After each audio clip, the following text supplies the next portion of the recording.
All right, folks. How you doing? It's Michael Voss. This is No Soundbites Allowed, and we apologize.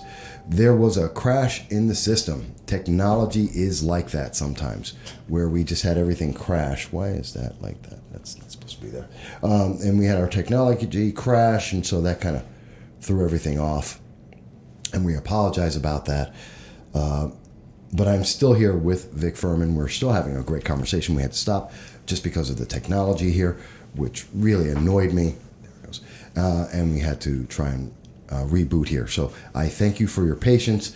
I can't see everything immediately, but we're going to keep going because we got everything back up now. So I apologize to you, Vic. I know we were in the middle of several very important questions. I know voters want to see this. I will fix this in the post, but let's pick up where we were at. Please, do you recall where we were? We were talking about voters and the 122nd. And the 122nd and the issues that you're representing, how they're feeling about that. Yes. Well, the 122nd is out there in farm country. There are towns and cities, but there's many, many farmers, many landowners. And they know me. They know me well. We're going to represent them when we go to Albany. We're going to fight for their rights to lease their land. Is this okay? No, you're fine. Okay. You're fine. Mm-hmm. And like I said, I am for the landowner. I'm for the average guy. I am for clean drinking water. I am for better air. And this is what's given to us by fracking. People say, well, how can you frack a gas well and get clean water when you're injecting chemicals into the water and then using it to frack? Well, what a lot of people don't know is that water goes 5,000 feet below bedrock, solid bedrock.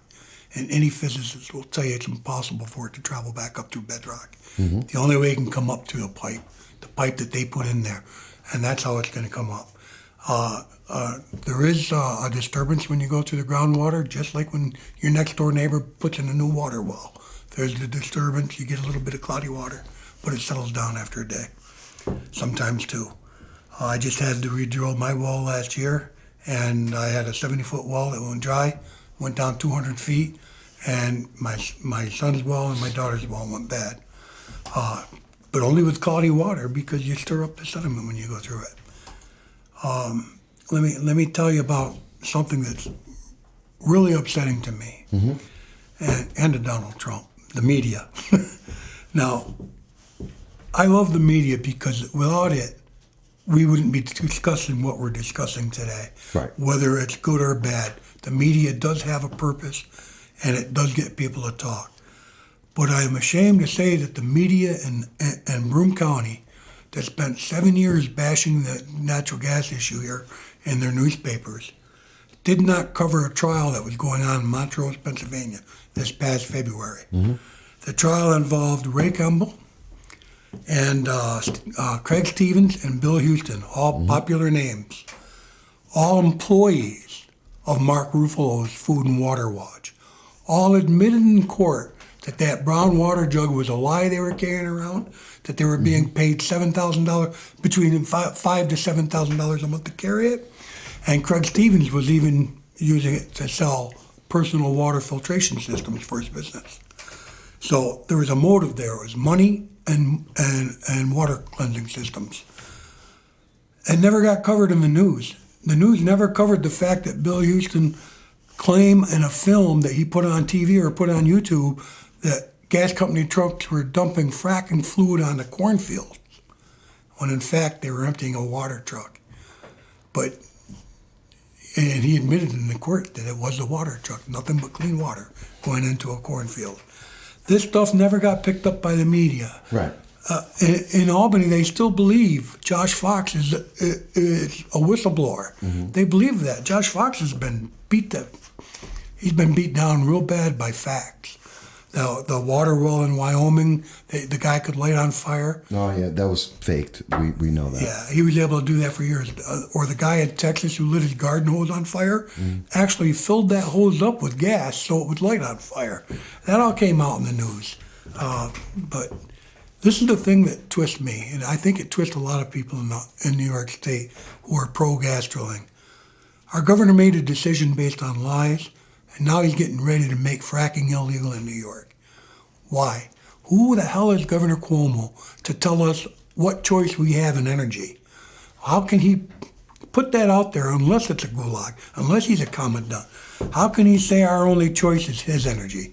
Well, I mean, every day there's a new ad from a solar company or a wind farm company, and look at the subsidies. They say the gas companies are subsidized. Well, if you put a chart of the subsidies that come up on the energy sectors, on all of them, wind, solar, gas, solar and wind are off the chart with subsidies. That's money out of your and my pocket, and they all fail. Solar systems, their average lifespan is 15 years. Windmills is less than that. It's 6 to 8 years. A brand new windmill in New York City just fell down 2 weeks ago. Brand new. It wasn't even up a week and it fell over. Right? This is, we get windstorms here. Governor Cuomo himself said, hey, climate change is causing hurricanes and their sea levels to rise. Of course, don't tell that to the Obamas who just bought a $17.5 million mansion on the beach. Yeah. Well, you okay? Sorry. Oh, you're fine. Okay. That was broke. A little excitement here at the studio, folks. Yeah. But, energy isn't the only thing. I'm pro-life, I'm pro-gun, and I'm pro-choice. And when I say pro-choice, I mean there's a lot of talk about white Christian males and Republicans getting moved out of the state. Don't do it. Stay here and fight for our state. Stay here and fight for it. Loving God, there's nothing wrong with loving God. I went to church this morning. I love God, and I pray to God every day that this election is the right step for me to take, that it's the direction I need to go in. And it's not for me, it's for you. It's for the people out there. That's my campaign slogan. No promises. Not for me, not for you. Because one person can't make a difference. It takes a whole community. And my plan is to go to Albany, find the bills that affect our area before they get voted on them, and let you know what's coming. Like that Women's Health Care Act, I'd have been all over TV on that before it came out. Like the SAFE Act that came out at 3 o'clock in the morning, I'd have been on TV at 2 o'clock in the afternoon the day before. And we haven't had this in our legislature. We don't have our politicians standing up and letting us know what's coming. God bless Fred Akshar. I love him. He's fighting this Bail Reform Act. He's a good man. But they knew it was coming. They knew it was coming. I knew it was coming. I've been hollering about it for a year now. I know it was coming. They've been trying to put that Bail Reform Act through the Senate that we had up until this year for the last 4 years. And now they got the Senate, they got the House, and elections have consequences. And this is the consequences. Bad laws are coming down the pike at us. Well, speaking of bad laws and consequences, we got to talk about taxes. New York State is currently $6.1 billion in debt. In 2019, we were $2 billion in debt. This is partially because of higher taxes. This is partially because of people leaving the state, businesses leaving the state, the 1.4 million people that I mentioned before, that you also mentioned as well. So not everybody can be in natural gas. It can't answer every problem, nor can wind energy, nor can solar.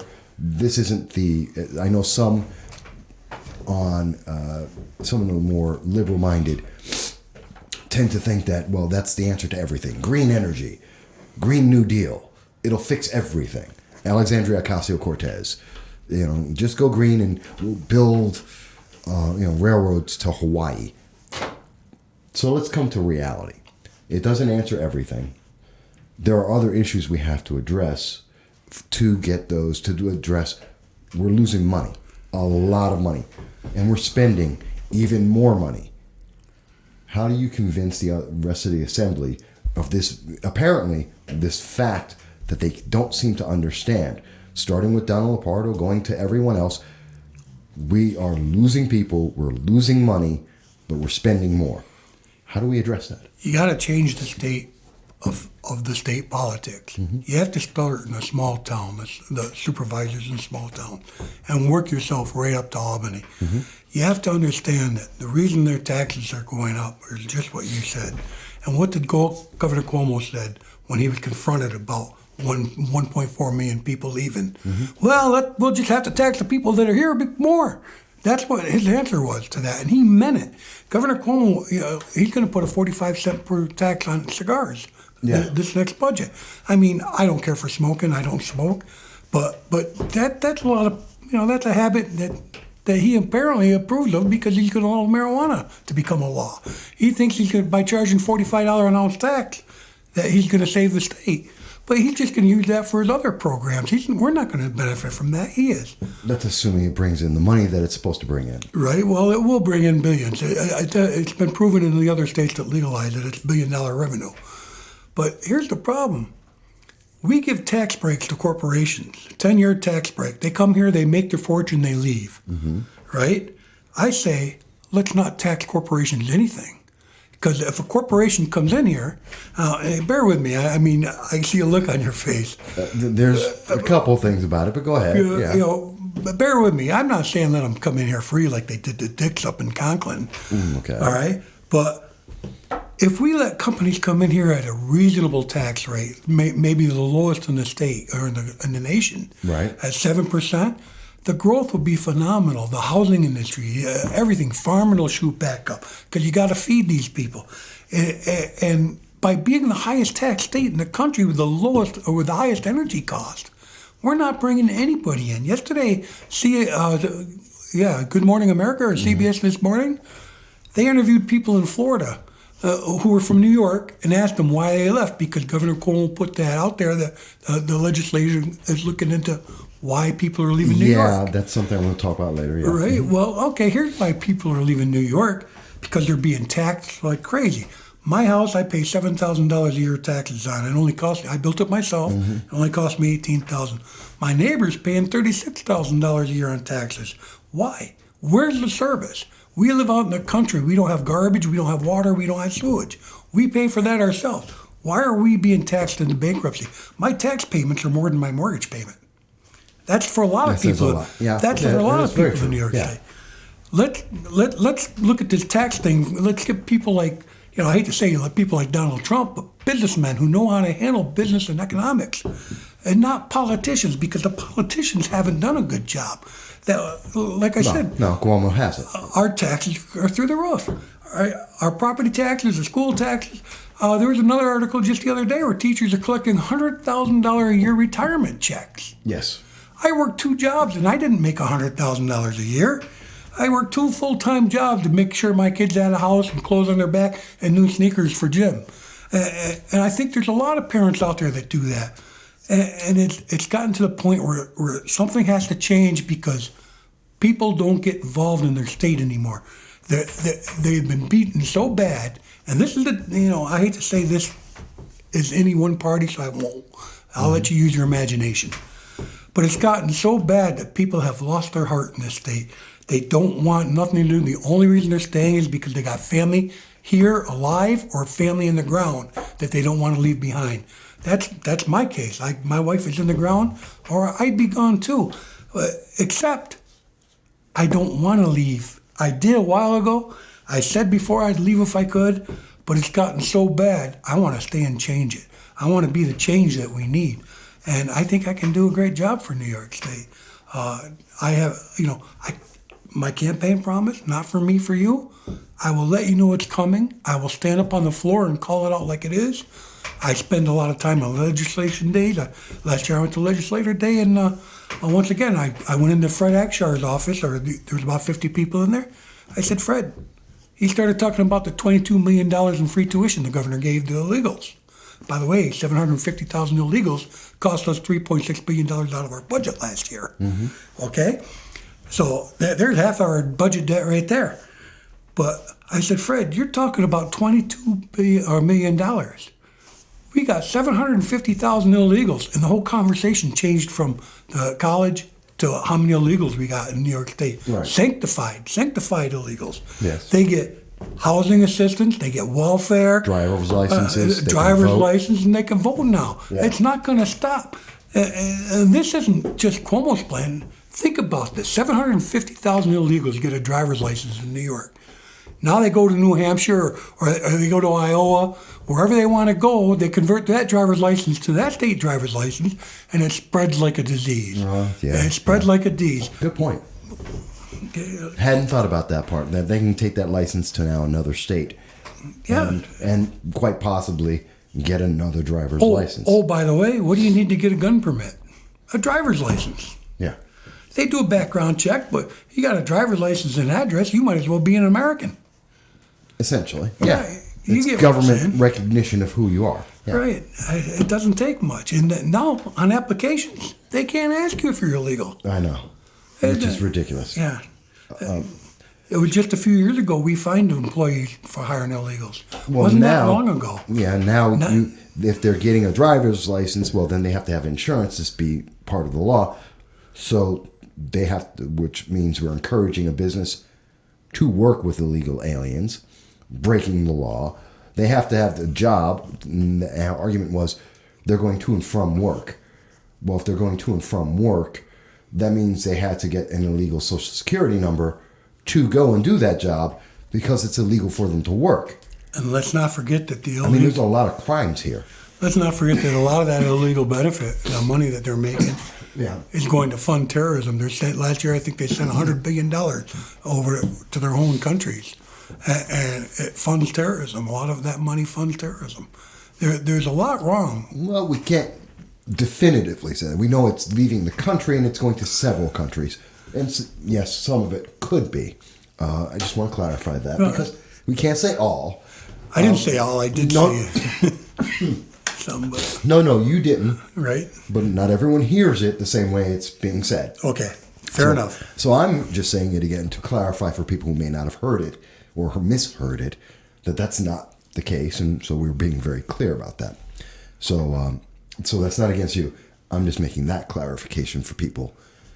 Sometimes you got to say it twice before people will notice you said it once. Now, free education. I want to talk a little bit about that. Okay. Just to give you an idea, we've got about 10 more minutes, roughly. Mm-hmm. Free education sounds great. It really, truly sounds great. When I went to college, I was paying $40-50 for a book, and I took criminology up to North Country Community College. Mm-hmm. And I was paying $40-50 a book. Back then, that was in 1977. Well, if they make college free, how much do you think those books are going to cost? Because where the professors are going to get their pay? They have to raise the price of books. And it's not going to be free. The funds are just going to be transferred around. Some of it's going to come out of your pocket. They want, what do the Democrats want, a 68% tax? 42% minimum tax for health care for all, which cuts some of the health care that people would get, including their own private insurance. But that's the minimum, realistically, 3 times taxes. Well, look at what he's doing to healthcare in this year's budget. He went from a $1.5 billion tax to $4.5 billion, up $3 billion. Why? Yeah. And that the budget is still a process and work. It's not a completed budget yet. I mean, as far as I understand, they're still making deals on it. Yes. And those deals don't stop when the session's over. They keep coming with all the backdoor things that are put in the bill, like the SAFE Act, 2 o'clock, 3 o'clock in the morning. The SAFE, that was a backdoor deal. Yeah, it was. And I believe Senator Libous voted in favor of it. He did. I believe, we don't need that kind of representation in office. And I'm not saying anything bad about the Libous that's running now. I'm not running with a dirty political campaign. But we need people who are going to fight for the people on the street, for the homeowner, for the students. We need people who are going to go on there and they're going to make the change that we need that benefits all of us, not just the illegals, not just the wealthy, but all of us. And I don't have the plan. I have ideas. I don't have the plan to fix this state. And any politician that tells you, vote for me, I'm going to lower taxes, vote for me, I'm going to bring the economics back, they're not telling the truth. They can't do it. It takes a whole community to do it. Okay. Let me mention, just for a point of clarification, for people who may not be familiar, Senator Libous was Senator Tom Libous. The candidate in the 122nd District for Assembly is Nick Libous, the son of Tom Libous. Nick Libous did not vote for the New York SAFE Act. Just to be clear, for people who don't know, since it is the same last name, just to make sure there is that clarification. So just different people we're speaking about there. Speaking of, there's a lot of candidates who are running for the 122nd District, the Assembly. There is no declared Democrat, but with Cliff Crouch, the current incumbent retiring, we know there are people who are going to be coming out. Mr. Angelino has mentioned he's one of the candidates. He's mentioned that this is because of money, which I disagree with. Anytime there is an incumbent that is stepping down and an open seat is there, there's always, whether it's $1 or whether it's, $175,000 for Congress, everyone always comes out to say, okay, I want to be involved because people believe in the issues. So I think that's an unfair statement by him. But given that there are several people involved, what's the perception? What's the feedback that you have gotten? Have you talked to any of the candidates? Yeah, I actually had lunch with Joe. I haven't talked with Nick yet. I went on his website and left him a few things about running a clean campaign. Mm-hmm. I haven't talked to him person to person. I'd like to. And I'm sure we're going to be on the Bob Joseph Show at some point. I'm sure he'll see this and he'll respond, yeah. I'm sure. And like I said, I'm not going to run a dirty campaign. I know Mr. Livis. I've been to his website, and it's a very nice website. He's got a lot of power behind him as far as that goes. But my campaign is more of a grassroots. I talk to the people through Facebook, and I just joined Twitter. Yeah. I haven't got a Twitter account until yesterday. But people know me. I talk to them. I've been addressing people at schools, at the American Legion, for about 8 months now. I look up meetings, and I go, and I make myself known. And people know me out there. They're getting to know me. Mm-hmm. And the ones that didn't know me before and know me now are sending me all kinds of encouragement. I got a team of people who volunteered to help me run a campaign. I have got offers of financial support, and I told them you have to wait till February 25th because I can't collect a penny until then. So if they feel the same way about me then I'll be okay financially. But even if I'm not, I'm going to run my heart out. I'm going to do the best I can because I care about this area. I care about the 122nd, and it's not about me, it's about the people. I've said that several times today, and I mean that from the bottom of my heart. They can keep the paycheck. I mean that. They don't have to pay me. I know they're gonna because the law says they have to. Well, yeah. I'm not trying to pull the wool over anybody's eyes, but I'd be happy with just an expense account where I could run a credit card and they pay for it and don't give me a salary. I mean that. And it's not because I'm wealthy. Well, that's the question. Are you independently wealthy? No, if I was independent wealthy, I'd have a website like Nick's. Oh, come on, that's a little mean. No, but he's got people I know he's gonna be on the conservative ticket because his family, and friends are still involved with that. So I'm pretty sure Nick will be on the conservative ticket. I'm hoping to get on the Libertarian ticket. I'm hoping to get on the Republican ticket. I'm hoping to win the primary. And I believe I have a good shot. Okay. Since you spoke to Joe Angelino, who is the establishment candidate, Chairman B. Joy Data backs this gentleman. Correct. And has been for some time, for several years, in this position, which some people have great dispute with, including myself. And I'm just putting it out there. That's my words, my thoughts here. But when you spoke with him, I assume you were speaking in part, or at least I'm asking about, the clean campaign. Yes. Which Chairman B. Joy Data is not well known for. So let me ask you, did Joe agree to that? Joe agreed that he would keep it clean as long as I did, and I will keep it clean even if Joe doesn't. I'm not fighting dirt to get in this office.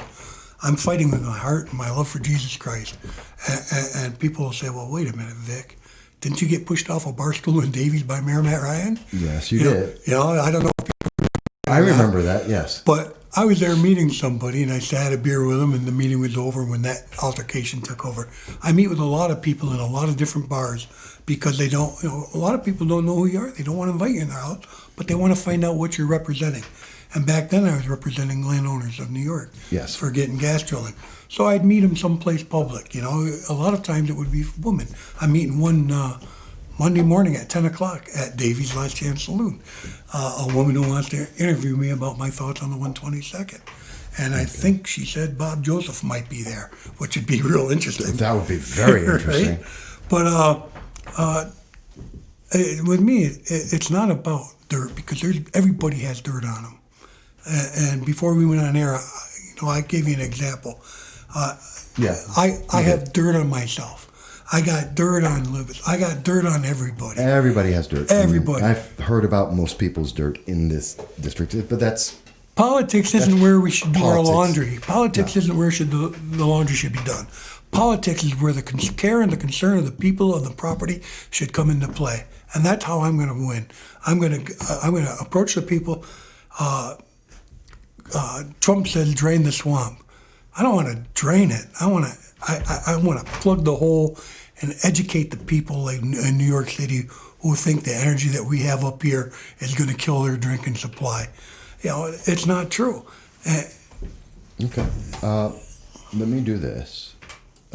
I know we've been, and I have no doubt, Nick, excuse me, Vic, God, I have a cold, folks. It's not, when I'm speaking, it's not coming out as clear as I would like it to. So I apologize. It didn't come out clearly. There are several, and I'm trying to bring up one of the pages. There it is. Here's your page. So I can show it. Now, I know you mentioned you have no website. You do have your Facebook site, which I'm about to show people. Bang. There it is. And so they can go to Vic Furman. That's Furman. You can see the page is on right now on the screen. And they can reach out to you there. Do you plan to have a website? If so, do you have a name for that website? Or is there a phone number they can call? Or where are you going to be that people can speak with you? Right now, my headquarters is my home. My phone number is 607-656-5845. They can call me anytime, day or night. I usually get to the phone by the fourth ring. I'm pretty busy right now. I've got a lot of work to do to get put on the ballot. A lot of work, people. It's not easy. I'm going to be out there after February 25th. I have a team of volunteers that's going to be helping me. I'm also meeting with local politicians who are backing me, and they're going to help me get this campaign off the ground. The support has been tremendous so far, and yeah, there are people who, have negative things to say. One of the things that was brought up very negatively to me was the fact that I backed vaccinations. Mm-hmm. Well, I grew up at a time when kids were being crippled with polio or going blind with measles. And I saw that get wiped out with vaccinations. Yeah. And I tell them I support the vaccination process. And until science can prove that it causes cancer, like I'm being told, I've researched it on the internet to some extent, and I don't see where that's true. I mean, unfortunately, there are kids that have reactions and die, but I don't want to call them sacrifices to science, but that's what people will say I said. It's not sacrifices to science. It's sacrifices to life. Without it, thousands of people would be dying. Thousands of people would be getting crippled because the smallpox would be back, the measles would be back. All these diseases that we've cured will be back without vaccinations. Well, Vicky, you are no man shy to say his opinion and his thoughts. That is true. And you're an outspoken, well-researched man. No one would doubt that. I advise people that, they're going to have time starting now to reach out to you, to let you know about the various issues that they're concerned about, as well as the other candidates, if they choose to compare, to learn who's the best candidate. And I have invited, as you know, Nick Libis has been on. We've done interviews with him in the past, and also just a couple of days ago on this announcement, we've invited you. I have an open door if Joe Angelino would like to come in, or if there is a Democrat who's running, of course, we will give them the opportunity to speak as well. And I expect you and Nick and all of them to come back as we go forward in this process to speak to the audience again. I hope you'll be willing to do so. I don't doubt it. Go ahead. One step further than that, of course I'll come back.